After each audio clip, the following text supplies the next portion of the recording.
m'encanten les maduixes, me les compro sempre. Me les compro al gener, al febrer. Clar, no és el mateix, estan seques, insípides, però ara ja és la seva època. De fet, és d'ara fins al mes de juny-juliol. Són vermelles, saboroses, sucoses. Tenen aquesta formeta tan fantàstica.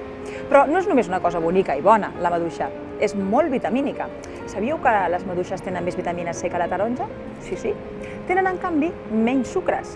És a dir, que per un diabètic, per exemple, la maduixa li va molt millor que el plàtan, o que el raïm, o que la figa.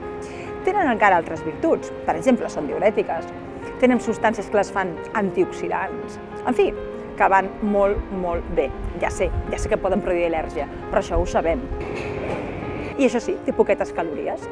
Està clar, té poques calories si me la menjo així, però si començo a afegir coses com nata, crema o gelat, la cosa es complica. Jo, com sempre, us donaré el meu suggeriment. Avui no massa lleuger, però és una meravella. Mireu, agafeu maduixes grosses, maques com aquestes, li traieu la part verda i la recobriu de xocolata desfeta, d'aquesta xocolata que és de cobertura.